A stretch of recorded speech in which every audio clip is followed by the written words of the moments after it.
नमस्कार. मी भाऊ तोरसेकर. तुम्ही बघत आहात प्रतिपक्ष. मित्रांनो, बऱ्याच दिवसांनी पवार साहेब मैदानात आले, आखाड्यात उतरले, खेळपट्टीवर उतरले. काय काय वर्णन करायची ती करा. पण बऱ्याच दिवसांनी शरद पवार हे खरोखरच राजकारणाच्या मैदानात आले असं म्हणायला हरकत नाही. खरं तर राज्यसभा निवडणूक पवार साहेबांनी लढवली, ती मला आवडलेली नव्हती. वय सरकलेलं आहे, त्यांना उमेदवारी अर्ज भरायला सुद्धा जाण्याइतकी प्रकृती ठीक नव्हती. पण कन्येने आपल्या चेकबुकाची बँक चालू राहिली पाहिजे म्हणूनच जबरदस्तीने पित्याला निवडणुकीच्या घोड्यावर बसवलं, असं मी मानलं होतं आणि मी म्हटलं पण होतं की आता शरद पवार फारसे ऍक्टिव्ह राहणार नाहीत, हे माझं गृहीत होतं. पण शरद पवारांच्या बाबतीत तुम्ही कुठलंही काहीही गृहीत धरू शकत नाही. कारण शरद पवार पण स्वतःला कधी गृहीत धरत नाहीत. त्यांना माहिती नसतं की पुढच्या वळणावर ते कुठल्या बाजूला वळतील. आणि त्यामुळे दीर्घकाळ, जवळजवळ आपण म्हणू 2-3 महिने, शरद पवारांविषयी राजकारणात काही बातमी नव्हती. पण एक मध्येच काहीतरी पिल्लू सोडून द्यायचं, पुडी सोडून द्यायची आणि सगळ्या राजकीय चर्चांमध्ये आपलं नाव घेतलं जावं यासाठी शरद पवार दीर्घकाळ काही ना काही करत राहिलेले आहेत. त्यांच्या काही डावपेच चुकले असेल असं म्हणायचं तर ते फक्त फडणवीस, अमित शहा, नरेंद्र मोदी यांच्याविषयी फसलेत आणि नको तितके फसले, ही वस्तुस्थिती आहे.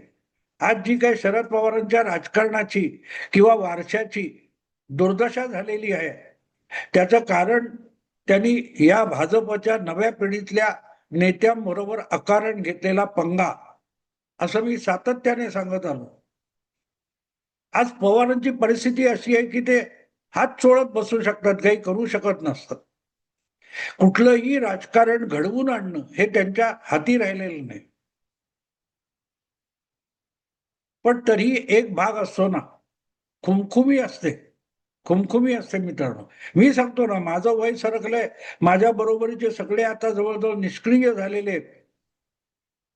पण माझ्यातला पत्रकारी स्वभाव मला शांत बसू देत नाही. काही ना काही उचापतीने लिहिणं बंद झालंय, वाचन कमी झालंय, कारण डोळ्याचा त्रास आहे, शारीरिक मर्यादा निर्माण झाल्या आहेत.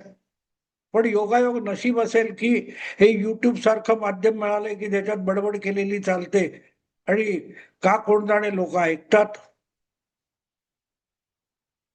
तर खुमखुमी म्हणजे काय हे मी माझ्याच गोष्टीतून सांगू शकतो. त्यामुळे आज शरद पवारांनाही माहितीये राजकारणावर ते महाराष्ट्राच्या आज कुठलाही प्रभाव पाडू शकत नाहीत. पण दीर्घकाळ पवारांचे भक्त राहिलेले जे लोक आहेत त्यांच्यासाठी काहीतरी खाद्य पुरवणं त्यांनाही भाग असतं. पोचलं पाहिजे. पोचलं पाहिजे याचा अर्थ पैसे देणं नसतं मित्रांनो, की पवारांनी याला इतकं काहीतरी दिलं, त्याला तितकं काहीतरी दिलं. नाही. ज्यांनी पवार साहेबांना angry young man, angry old man, googly वगैरे वगैरे हे शब्द वापरून तेल लावलेला पहिलवान मिरवलेला आहे, त्यांची गेल्या 3-4 महिन्यामध्ये कमालीची उपासमार झालेली आहे. बाकीचे लोक वाटतील ते कोणतं सूर्यवंशी वगैरे मोठमोठे फटके मारतात, सिक्सर मारतायत आणि पवार साहेब गुगली पण टाकत नाहीत. याच्या वेदना अशा पवार समर्थकांना आणि पवार भक्तांना पडत असतील तर त्यांच्यासाठी काहीतरी खाद्य पुरवणं आवश्यक आहे हे पवार साहेबांना कळतं. म्हणजे 1-2 तर त्यांचे भक्त मी असे बघितलेले की झालं आता पवारांचा पक्ष बुडाला तरी चालेल, इतकं फ्रस्ट्रेशन आलेले सुद्धा 1-2 पत्रकार आहेत की बस झाला आता पवार संपले. हे त्यांचेच भक्त जे त्यांना अँग्री ओल्ड मॅन वगैरे अशी विशेषणं लावत होते, त्यांना पण वाटलं की पवार आता संपले आणि संपू दे एकदाचे. पण मला असं कधी वाटलं नाही.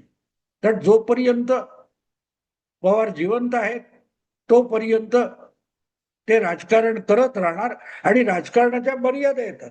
राजकारण म्हणजे एखादी उचापत केली, कोणाची तरी टोपी उडवली आणि गंमत बघत बसलं आणि आपल्या नावाची चर्चा होते ना यावर सुखी राहणं, या स्थितीत आहेत. आणि म्हणूनच बऱ्याच दिवसांनी पवार साहेबांनी परवा एक गुगली टाकली आणि अशी काय गुगली टाकली की त्या जंगल बुक मधले सगळेच्या सगळे मोगली आपल्या कमरेचं सोडून चड्डी पहन के फूल खिला है या गाण्याच्या चालीवर धावत धावत मैदानात आले. बघा साहेबांनी परत गुगली टाकली. पण ते विसरतात की पवार साहेब क्रिकेटमध्ये लुडबुडत होते, तो काळ गेलाय. गावस्कर वगैरे तर कधीच निवृत्त झाले, सचिन सुद्धा निवृत्त झालाय आणि आजचा जमाना हा विराट कोहलीला मागे टाकून वैभव सूर्यवंशीचा आहे. तुम्ही गुगली टाका, नाही तर आणखीन कुठचा शॉर्ट बॉल टाका, सिक्सर सिक्सर. आणि त्यामुळे पवार साहेबांनी हातात बॉल घेतला आणि त्यांच्या हातात तो सावरता आला नाही म्हणून पडला, तरीही गुगली, अशी वर्णनं करायची छटक ज्यांना लागलेली आहे त्यांना काहीतरी खाद्य पवार साहेबांनी देणं आवश्यक होतं. आणि त्यातून मग 4-5 दिवसापूर्वी एक बातमी आली की आता दोन्ही राष्ट्रवादीचं परत विलिनीकरण होणार. बरं, ही बातमी येत नाही येते तोपर्यंत पवार साहेबांच्या पक्षातले खासदार भाजप सोबत जाणार का? पवार स्वतः बाजूला राहून त्यांचा उरलेला राष्ट्रवादी पक्ष हा एनडीए मध्ये जाणार का? तर फडणवीसांनी पाचर मारली. आता महाराष्ट्रामध्ये महायुतीत आणखी कुठल्याही नव्या पक्षाला घेणार नाही वगैरे वगैरे. ताबडतोब आता नाही घेणार, मग पवार साहेब काय करणार? मग पवार साहेब हे सुनेत्रा वहिनी, पार्थ पवार किंवा अजितदादांचा जो गट आहे राष्ट्रवादी, त्याच्याबरोबर विलिनीकरण करून टाकणार. आता प्रत्येकाला आपल्याला गंमत अशी असते ना, ज्यांच्याकडे बातमीच काही नसते आणि सांगण्यासारखं काहीच नसतं, ते आपल्या आपल्या कळलेल्या माहितीला आणखीन पदरची भर घालून पुढे सरकवत असतात. म्हणजे कुठेतरी एक ऍक्सिडेंट झालेला बघितला, 2 गाड्या आपटल्या, तर 4-5 माणसं रक्तबंबाळ झाली, हे न बघणारा सांगतो. आणि त्याच्याकडून ऐकणारा असतो तो 2 तर ड्रायव्हर जागच्या जागी मेले इथपर्यंत जातो. तसं ज्यांच्याकडे ह्या गुगली वगैरे काय त्या पोहोचतात, ते आपापल्या परीने त्यात भर घालून पुढच्या माणसाच्या हातात देतात. मित्रांनो, काहीतरी तर्कशास्त्र असतं ना. माणसाची बुद्धी म्हणजे काय असते? तर्कशास्त्र असतं. सामान्य माणसाला सुद्धा एखादी गोष्ट तुम्ही सांगितली तर कधीपर्यंत पटेल, कुठल्या मर्यादेपर्यंत तुम्ही मारलेली थाप लोक सहन करतील, याचा तरी विश्वास करा. बाकी साहेबांच्या गुगल्या चालू देत. एक बातमी त्याच्यात मला इतकी धक्कादायक वाटली की पार्थ पवार आणि सुनेत्रा वहिनी यांना कंटाळलेले लोक त्यांना वगळून शरद पवारांबरोबर विलिनीकरण करणार. म्हणजे मला कळे ना की पार्थ पवार किंवा सुनेत्रा वहिनी सोडल्या तर पवारांबरोबर जायला कोण उत्सुक असेल? कशासाठी जायचं? अगदी ज्या वेळेला अजितदादा गेल्यानंतर 6 महिन्यापूर्वी 2 पक्षांच्या विलीनीकरणाची भाषा, अगदी अजितदादांची चिता विझली सुद्धा नव्हती तेव्हा सुरू झाल्या होत्या. त्यामध्ये कुठेही पार्थ पवार नव्हते, तेव्हा कुठे सुनेत्रा वहिनी नव्हत्या. सुनेत्रा वहिनी या राज्यसभा सदस्य होत्या, पण उपमुख्यमंत्री वगैरे झालेल्या नव्हत्या. अशा वेळेला 2 राष्ट्रवादीच्या विलिनीकरणाच्या गप्पा चालल्या होत्या, अजितदादांची शेवटची इच्छा वगैरे वगैरे. आणि मग त्यामध्ये झारीतले शुक्राचार्य किंवा खलनायक म्हणून प्रफुल्ल पटेल आणि तटकरे, सुनील तटकरे यांना पुढे करण्यात आलं. आता म्हटलं असं जाते की सुनील तटकरे, प्रफुल्ल पटेल वगैरे अजितदादा गटातले जे मूळचे सिनियर नेते आहेत ते पार्थ पवार आणि सुनेत्रा वहिनी यांच्या नव्या नेतृत्वाचे आदेश ऐकायला कंटाळलेले आहेत, अपमान झाल्यासारखा त्यांना वाटतो आणि म्हणून ते शरद पवारांबरोबर जाणार आहेत. गंमतच आहे. 3 महिन्यापूर्वीपर्यंत जे सुनील तटकरे किंवा प्रफुल्ल पटेल यांना शरद पवारांबरोबर कुठल्याही परिस्थितीमध्ये विलिनीकरण नको होतं असं छाती ठोकपणे सांगणारे जे विश्लेषक आहेत ते आता सुनेत्रा वहिनी आणि पार्थ पवारला वगळून बाकी सगळे शरद पवारांबरोबर जाणार. कसं काय जाणार? का तर सुनील तटकरे मध्यंतरी शरद पवारांची प्रकृती विचारपूस करायला सिल्वर ओक वगैरे गेले होते. बस तो एक धागा पकडला आणि सुतावरून स्वर्गवासी झालेले शेकडो विश्लेषक आहेत आपल्या. सुनेत्रा वहिनी या उपमुख्यमंत्री आहेत. राष्ट्रवादी काँग्रेस अजितदादा गटाच्या त्या अधिकृतपणे राष्ट्रीय अध्यक्ष आहेत आणि मला वाटते पार्थ पवार हे जनरल सेक्रेटरी आहेत. त्यांच्या लिखित पत्राला निवडणूक आयोगाकडे जितकी किंमत आहे तितकी किंमत उरलेल्या कोणालाही नाही. दुसरी गोष्ट अशी की या दोघांना सोडून शरद पवारांबरोबर जायचं असेल तर बाकीचे आमदार किंवा खासदार काय म्हणतात बाजूला ठेवा. सगळ्यात मोठी ताकद गट कुठचा असेल तर 10 का 12 आमदार राष्ट्रवादीचे हे मंत्री आहेत. त्यांना सुनेत्रा वहिनी यांना सोडून जायचं असेल, शरद पवारांकडे जायचं असेल तर आपली मंत्रीपद सोडावी लागतील. किंवा सुनेत्रा वहिनी आणि पार्थ यांना वगळून जेव्हा म्हणतो तेव्हा या 12 मंत्र्यांना वगळून असं म्हणावं लागतं. कारण सुनेत्रा वहिनी उपमुख्यमंत्री आहेत आणि राष्ट्रवादीच्या महायुतीमधला सगळ्यात मोठा जबाबदार नेता म्हणून सुनेत्रा वहिनी यांची गणना होते. तेव्हा त्यांना झुगारून कोणी शरद पवारांच्या राष्ट्रवादी मध्ये जायला निघालेला असेल तर त्याला आपलं मंत्रीपद सोडावं लागेल. कारण सुनेत्रा वहिनींच्या मेहरबानीवर इच्छेनुसार हे सगळे राष्ट्रवादी अजितदादा गटाचे लोक फडणवीस मंत्रिमंडळामध्ये आहेत आणि त्यांना आता पवारांसाठी इतकं प्रेमाचं भरतं आलंय की ते मंत्रिपदावर लाथ मारून शरद पवारांकडे जाणार आणि विलीन होणार. हे तर्कशास्त्र कुठून आणलं? सत्ता आणि निधीशिवाय राजकारणात काही करता येत नाही हा मुळात राष्ट्रवादीचा सिद्धांत आहे. किंबहुना त्यासाठी शरद पवार गटातले अनेक खासदार आणि आमदार सुद्धा सत्तेत सहभागी व्हायला उतावळे झालेले आहेत. अशा वेळेला अजितदादा गटातले काही नेते आणि मंत्री हे पार्थ पवार यांची अरेवरावी नको म्हणून मंत्रीपदावर, सत्तेवर, निधीवर लाथ मारून शरद पवारांकडे जाणार. हे कुठलं तर्कशास्त्र आणि तर्कट आहे ते मला कळेल नाही.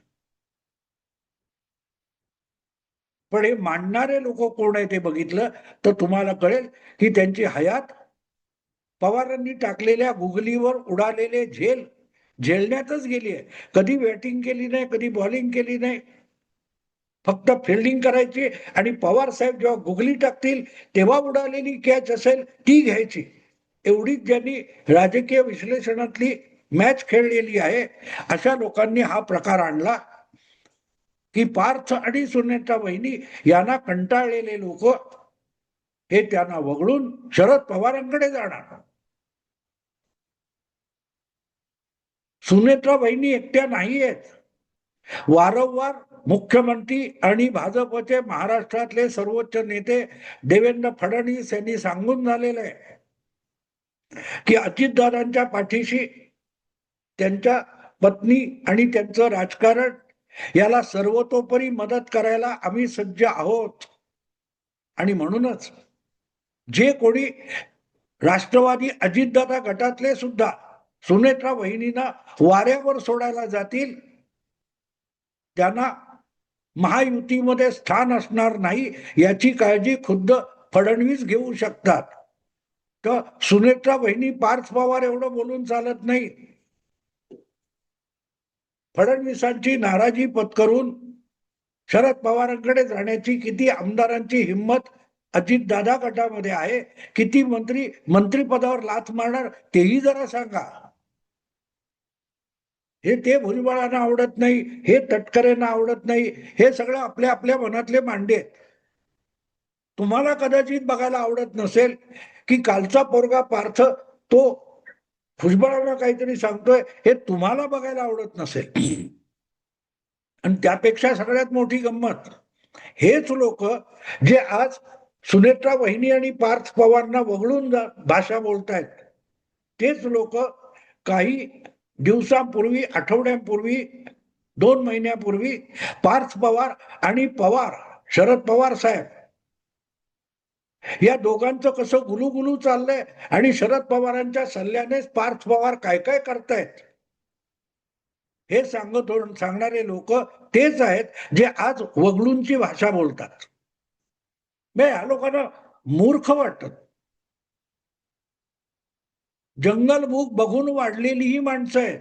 मोगली नावाची मालिका बघितली आणि मग त्या जंगल बुक मध्ये तो मोगली नावाचा जंगलात वाढलेला मुलगा, त्याला ती अस्वल, लांडगे हे आपल्या मुलासारखं कसं वागवतात, ह्या फॅन्टसीमध्ये जगलेली जी पिढी आहे आणि आता ज्येष्ठ आणि विश्लेषक झालेली आहे, ते स्वतः मोगली बनून गेले पत्रकारी क्षेत्रातले. आणि चड्डी पहन के फूल खिलाय तसं यांची फुलं फुलत असतात की पवार साहेबांची गुगली. हे सगळे यांना त्यांना वगळून पवार साहेबांकडे जाणार आणि जाऊन काय करणार, याला गुगली म्हणतात मित्रांनो. ना इकडच्यांना कळत ना तिकडच्यांना कळत, आणि जो सांगतोय त्यालाही नाही कळत. पवार साहेबांनी आयुष्यभर अशी जी पत्रकारांची फौज बाळली ज्यांना पवार साहेब कधीही कळले नाहीत, त्यांना ह्या गुगलीचं कौतुक फार असतं. आणि त्याच गुगलीतून ह्या बातम्या पसरवण्यात आल्या की पवार साहेब आता दोन्ही राष्ट्रवादीला एकत्र आणणार आणि त्यासाठी सुनेत्रा वहिनी पवार, पार्थ पवार यांना वगळून सगळं होणार आहे. अरे वा वा वा. पार्थ पवार किंवा सुनेत्रा वहिनी यांना वगळून याचा अर्थ महायुतीच्या राजकारणामध्ये पवार साहेब फडणवीसांना वगळून हस्तक्षेप करणार आहेत. काय आत्मविश्वास असेल अशा बातम्या पसरवणाऱ्यांचा.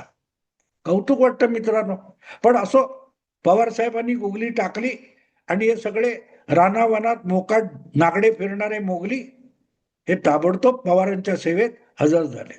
असो, आत्ता थांबतो. आवडलं लाईक करा, शेअर करा आणि प्रतिपक्षाला सबस्क्राईब करा. नमस्कार.